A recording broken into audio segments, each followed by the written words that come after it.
Okay, let's jump right in. We're going to take a look at the alcohol market, not for a drink, but to uncover a really powerful business truth. We all assume that the products we see everywhere, the most popular ones, must be the most successful. But what if that's not the whole story? As the data shows, it's actually way more interesting than that. So that brings us to the big question. What really makes a brand a winner? Is it just about being popular and flying off the shelves? Well, the data we're about to see suggests that's not always the case. The real winner in the financial race might be a brand you see way less often. It all comes down to understanding two totally different ways to measure success.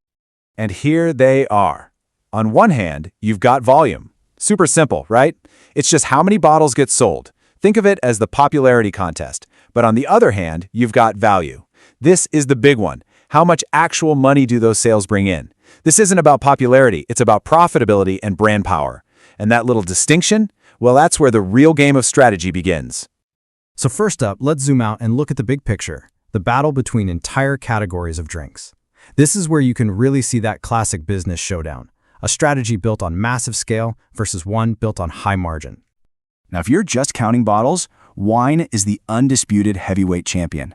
Look at that. It makes up nearly a third of the entire market.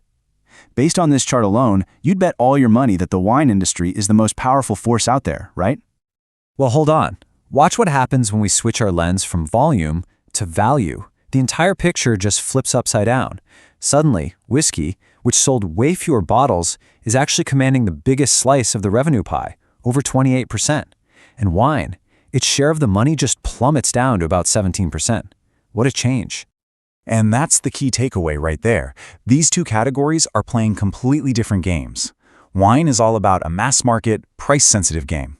Whiskey, on the other hand, is playing a different sport entirely. It's all about brand power, prestige, and getting people to pay a premium price. And you know what? This whole dynamic can get even more extreme.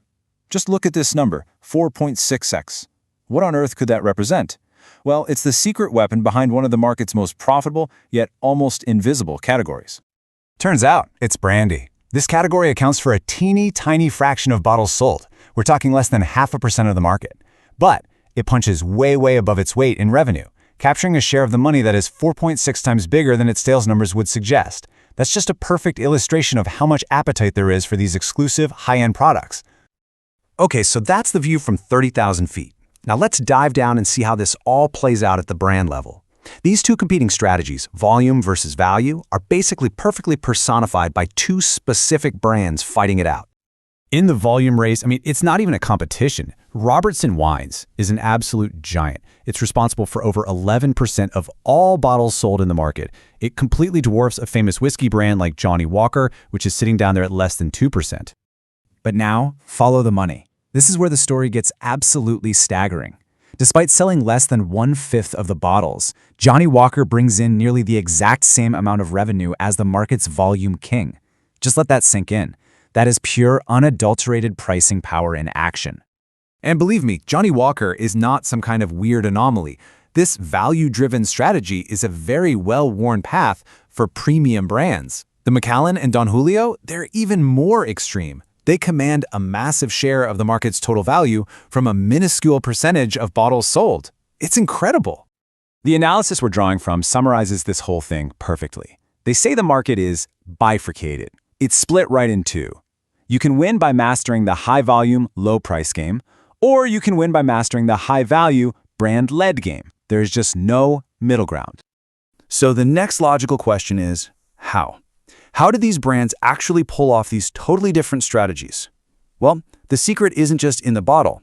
It's in where they choose to sell it. A brand's success is absolutely defined by its go-to-market strategy.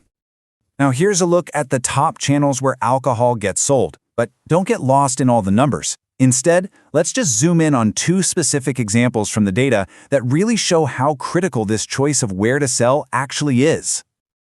Okay, first, let's talk about bars and restaurants. This channel is where premium brands are literally built. You can see its value share is way higher than its volume share. Why?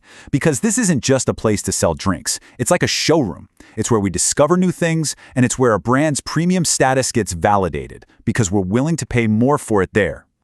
Now for a real surprise. You'd probably think a supermarket is a supermarket, right? But the data reveals this huge performance gap. Tier 2 supermarkets, your everyday grocery stores, are massive volume drivers. But Tier 1 supermarkets, the more upscale, premium stores, they dramatically underperform on both volume and value. The data is basically screaming that putting your brand here is a costly mistake. The right customer just isn't shopping for it in that aisle. So when you put it all together, the categories, the brands, the channels, it all boils down to one fundamental choice, a strategic decision that pretty much every single business has to make. The data couldn't be clearer. There are two distinct paths to victory. You can take the volume path, which is all about efficiency, logistics, and competing on price to reach every single person possible. Or you can take the value path, which is about building an amazing brand, investing in marketing, and commanding a much higher margin. And maybe the most important lesson from all of this is that you absolutely must choose one. The source material basically concludes that trying to do both, trying to compete on volume and value at the same time, is a strategy that achieves neither. Clarity here is everything. Which brings us right to the final critical question. And this isn't just about alcohol. It applies to any business. So think about it. Is your business built to win on scale, or is it built to win on margin? Are you set up to sell the most or to be the most valued? The answer to that really defines everything else you do.